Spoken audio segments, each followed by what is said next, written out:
चलिए अब वापस आते हैं।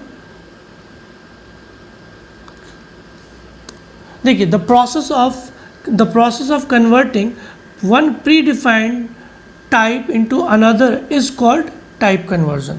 मतलब अगर कोई प्री डिफाइंड डेटा टाइप है उसको दूसरे टाइप में कन्वर्ट करते हैं, it is called type conversion. और इसमें दो तरीके के कन्वर्जन है, इम्प्लिसिट, यहाँ सामने लिखा हुआ है, it is implicit. The implicit type conversion wherein data types are promoted is known as coercion. ठीक है, इसको इम्प्लिसिट कास्टिंग बोलते हैं, कोर्शन भी बोलते हैं, मतलब ऑटोमेटिक प्रमोशन। ऑटोमेटिक प्रमोशन का यहाँ पे मतलब ये है कि अगर हमने कोई कैरेक्टर वेरिएबल डिफाइन किया है CH is equal to X, ठीक है, और इसको हम इंटीजर में स्टोर करते हैं, ठीक है, तो असाइन कर रहा है, स्टोर कर रहा है। तो अब कैरेक्टर तो इंटीजर में स्टोर नहीं हो सकता। वी कैन स्टोर जितने भी कैरेक्टर्स होते हैं, सिम्बॉल्स होते हैं कीबोर्ड पे, जो भी हमारे लेटर्स होते हैं, ए,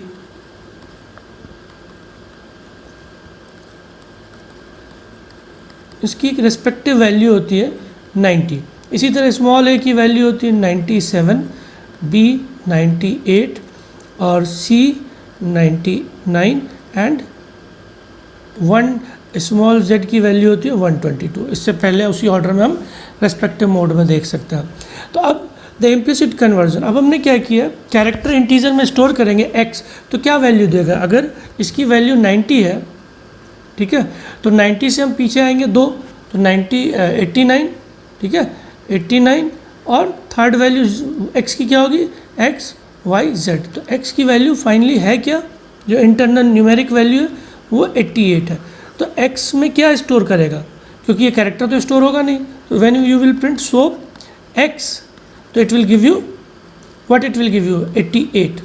ओके, यही चीज़ मैंने यहाँ पे लिखा है, character x is equal to capital B और system dot out x is B, तो आउटपुट आ रहा है B, ठीक है। फिर हमने इस कैरेक्टर को इंटीजर में स्टोर कर दिया x, जिसकी वैल्यू B है, और इसकी जो आस्काई वैल्यू होगी, जो न्यूमेरिक वैल्यू होती है जो कंप्यूटर होल्ड करता है, दैट इज़ कॉल्ड 66। तो जब हमने लिखा system dot out dot A is, तो आउटपुट क्या आएगा, ए इज़ 66। तो ये इम्प्लिसिट हो रहा है क्योंकि हम कैरेक्टर को इंटीजर में कर रहे हैं, तो इस कैरेक्टर स्मॉल डेटा टाइप है, लार्जर में जा रहा है, तो conversion will take place automatically, इसको कुछ एक्सटर्नली कोई फोर्स नहीं करना, ठीक है। वैसे ही नेक्स्ट वैल्यू है हमारी x1 इज इक्वल टू 12, और इसको हमने किस में स्टोर किया है, डबल में। तो ये डबल में ईजिली स्टोर हो जाएगा, क्योंकि इंटीजर का बॉक्स अगर ये है, ये इंट है, तो ये डबल है, तो ये छोटा बॉक्स इसमें ईजिली प्लेस हो सकता है, मतलब इसकी जो भी वैल्यू होगी वो इसमें चली जाएगी और यहाँ जाने के बाद पूरे बॉक्स होल्ड करेगी और इट विल और डेसिमल वैल्यू इसमें ऑटोमेटिकली लग जाएगी। तो ये प्रमोट होता है, इसमें हमेशा ध्यान देखेंगे which value is being stored in which type of data. अगर इसका एक छोटा सा चेन बना देता हूँ, white short int long double, मतलब ये सारे बाइट शॉर्ट में हो सकता है, ठीक है, शॉर्ट इंट में जाएगा, इंट लॉन्ग में चला जाएगा, लॉन्ग डबल में जा सकता है, मतलब बाइट लॉन्ग में डबल में भी जा सकता है, बाइट शॉर्ट में भी जा सकता है, बाइट इंट में जा सकता है, लॉन्ग में जा सकता है, डबल में जा सकता है। शॉर्ट इंट में जाएगा क्योंकि 2 बाइट का है, 4 बाइट का है, 8 बाइट का है, दोनों सेम साइज़ के हैं। तो ये हायरार्की होती है, आपको डेटा टाइप का साइज़ हमेशा याद रखना पड़ेगा, बिना इसके आप you will try but may generate some errors also, ठीक है। तो यहाँ पे ये देखना है। और दूसरी चीज़, अगर हम कैरेक्टर को किस में स्टोर कर सकते हैं, शॉर्ट में कर सकते हैं, क्योंकि दोनों ही सेम साइज़ के, इंटीजर टाइप का ये डेटा है, और ये लॉन्ग में भी चला, इंट में भी चला जाएगा कैरेक्टर जनरली। अभी हमने एक एग्जाम्पल में लिखा लॉन्ग हुआ, फिर ये डबल में भी चल, डबल में जाएगा तो फ्रैक्शनल 0 लग जाता है हमेशा उसमें पॉइंट, ठीक है। तो this is type implicit conversion. जब किसी छोटे डेटा टाइप को लार्जर डेटा टाइप में स्टोर करोगे तो उसी फॉर्मेट में उसकी वैल्यू स्टोर हो जाती है। यही ओवरऑल कॉन्सेप्ट है इम्प्लिसिट कास्टिंग का। एग्जाम्पल आपके सामने दिया हुआ, character x is equal to small b, और फिर हम उसको दूसरे वैल्यू प्लेस पे कैरेक्टर x को हम इंटीजर में स्टोर कर रहा है तो कन्वर्जन ऑटोमेटिकली हो रहा है, तो इसको कहते हैं इम्प्लिसिट कास्टिंग। ठीक है, नेक्स्ट देखते हैं explicit casting. Explicit casting basically क्या होता है, इन एक्सप्लिसिट कास्टिंग हमें फोर्सफुली कन्वर्जन करना पड़ता है। फोर्सफुली कन्वर्जन का मतलब ये होता है कि किसी लार्जर टाइप के डेटा को जब हम स्मॉल मतलब बड़े बॉक्स की वैल्यू को हम छोटे बॉक्स में एडजस्ट करेंगे, तो ऐसा करने के लिए हमें क्या करना पड़ता है, उस बड़े बॉक्स से कुछ पोर्शन रिमूव करना पड़ता है, उतना ही पोर्शन हम एक्सट्रैक्ट कर सकते हैं जितना कि स्मॉल पोर्शन में हम स्टोर कर सकें। ठीक है, तो जैसे हमने एक एग्जांपल दिया है, इसके लिए एक रूल होता है, इसका एक मैं लिख रहा हूँ यहाँ पे, कोई वेरिएबल जिसमें आप स्टोर करेंगे, वेर इज इक्वल टू यहाँ पे वेरिएबल, तो ये वेरिएबल कौन सा वेरिएबल कहलाएगा, सोर्स, और ये वेरिएबल कौन सा कहलाएगा, डेस्टिनेशन। क्योंकि डेस्टिनेशन इसलिए बोलेंगे क्योंकि ये वाली वैल्यू राइट साइड वाली वैल्यू लेफ्ट साइड स्टोर होती है। तो अगर राइट साइड वाला वेरिएबल जो कि सोर्स है उसका data type left destination type के डेटा से स्मॉलर है, ग्रेटर है, तो हमें ये जो वेरिएबल है इसका डेटा टाइप, जो स्मॉलर डेटा टाइप जिसमें जाना है उसका data type as a parameter हम यहाँ पे पास करते हैं। मतलब हम एग्जांपल दे रहे हैं यहाँ पे, इसी एग्जांपल को मान लें इंटीजर है एक x जिसकी वैल्यू 65 है। ठीक है, अब हम लिखते हैं char ch is equal to x, तो ये पॉसिबल तो है नहीं क्योंकि ये कितने बाइट कंज्यूम कर रहा है, 4 बाइट, और ये कितने बाइट कंज्यूम कर रहा है, 2 बाइट, तो इसकी साइज़ इतनी है और इसकी साइज़ इतनी बड़ी है, हालांकि इसकी वैल्यू वही है जो उस कैरेक्टर की हो सकती है। तो अब हमें इस x को, क्योंकि इंटीजर का कैरेक्टर के फॉर्मेट में तो स्टोर करना है इसको, और है ये एक्चुअली इंटीजर और लार्जर टू स्मॉलर जा रहा है। इंटीजर 4 बाइट कंटेन करता है और कैरेक्टर 2 बाइट कंटेन करता है, तो 4 बाइट की वैल्यू को 2 बाइट में ट्रांसफ़र करने के लिए हमें क्या करना पड़ेगा, इसको कास्ट करना पड़ेगा। और कास्टिंग के लिए इस समय हमारा सोर्स वेरिएबल कौन है, x, सोर्स जिसको कॉपी होना है, जिसको असाइन होना है, और जिसमें असाइन होना है वो डेस्टिनेशन हुआ ch। तो डेस्टिनेशन का जो टाइप है कैर, जो कि सोर्स के टाइप से स्मॉलर है।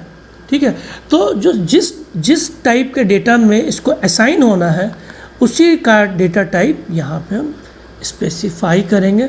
तो ये जो कैरेक्टर जिसकी वैल्यू जो इंटीजर जिसकी वैल्यू 65 थी उसका कैरेक्टर, इसको प्रोनाउंस करेंगे कैरेक्टर ऑफ x, मतलब x की कैरेक्टर वाली वैल्यू किस में स्टोर हो गई, ch में, क्योंकि ch सिर्फ कैरेक्टर ही स्टोर कर सकता है। ठीक है, तो कभी भी जो भी लार्जर टाइप का सोर्स होगा उसको अगर स्मॉलर डेस्टिनेशन में जाना होगा, अब आप समझ गए होंगे, लेफ्ट साइड वाला जो असाइन होता है उसमें डेस्टिनेशन उसको बोलेंगे, और जो वैल्यू असाइन होनी होती है उसको सोर्स वैल्यू बोलते हैं। तो वो सोर्स वैल्यू का टाइप अगर डेस्टिनेशन टाइप से स्मॉलर है, ठीक है, ये एग्जांपल है, तो हमें वो डेस्टिनेशन का टाइप यहाँ पे स्पेसिफाई करना पड़ता है। ये हर एग्जांपल में, जैसे देखिए इंटीजर x, हम इस इंटीजर को कैरेक्टर x में लिख रहे हैं, तो ये वैलिड नहीं है ना, ये गलत है, तो इसको कैसे सही करेंगे, इसके लिए क्या करेंगे, इसके लिए तो ये गलत है, तो इसको कैसे सही करेंगे, सही करने के लिए हमें इसके आगे कैर ऑफ क्या था, x, अब ये कैरेक्टर ऑफ x निकालेगा, और अब a की वैल्यू कितनी हो जाएगी, यहाँ पे 99 था, तो 99 a, 97, 98, 99, तो अब स्मॉल c की वैल्यू आएगी। इसी तरह double d is equal to 12 है और x1 is equal to d है ना, तो d फिर यहाँ पे ये भी गलत है, तो यहाँ पे क्या स्टेटमेंट आएगा, यहाँ पे किस में जा रहा है, 1 मिनट, ये डबल है d 8 बाइट के किस में जा रहा है, 4 बाइट के बॉक्स में, तो हमें किस टाइप का डेटा d से चाहिए, इंटीजर टाइप का डेटा d में से चाहिए, है ना। तो हम लोग यहाँ पे क्या लिखेंगे,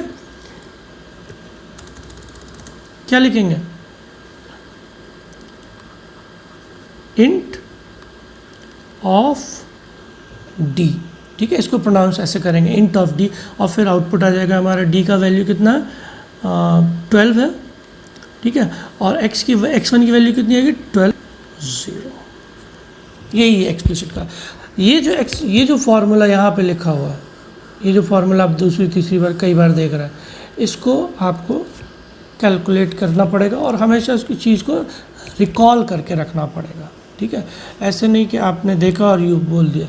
इसमें है the process of converting one predefined data into another is called type conversion. तो दिस इज टाइप कन्वर्जन, और नीचे जो explicit type conversion of an operand to specific type, the explicit conversion of an operand to specific type is called specific type. उसमें क्या होता है, automatic उसी type में चला जाता है। यहाँ पे एक बड़े से छोटे में जा रहा है, स्पेसिफिक टाइप में कन्वर्ट कर रहा है, ठीक है। चलिए, तो मेरे ख्याल से ये समझ में आ गया होगा। मैं एक वीडियो अभी जल्दी में बनाया हूँ, नेक्स्ट टाइम मैं वीडियो बनाऊँगा तो उसमें कुछ क्वेश्चंस भी ऐड ऑन करूँगा, जिससे कि हमें समझने में ज़्यादा आसानी हो, ठीक है। फिर मैं फ़िलहाल एक क्वेश्चन ऐड ऑन कर रहा हूँ, कुछ ऑपरेटर को समझ लेते हैं। एक छोटा सा एक्सप्रेशन बनाते हैं।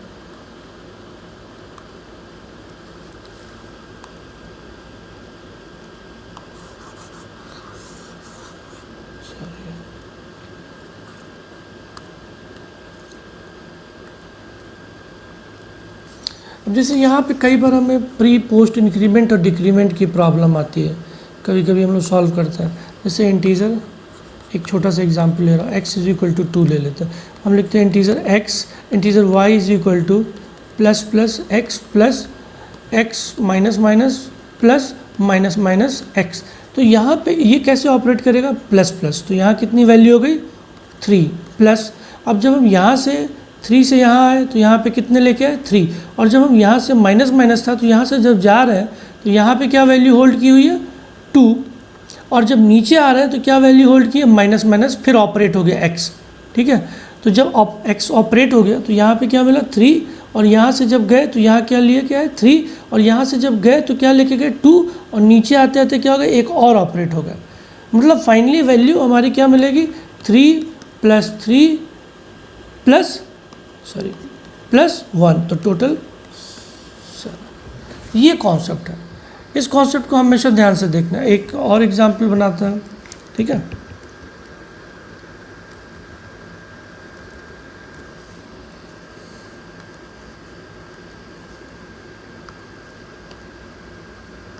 छोटा सा एग्जांपल ले लेते हैं।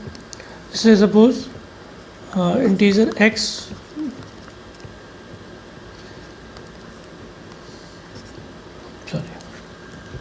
और x1 प्लस इक्वल टू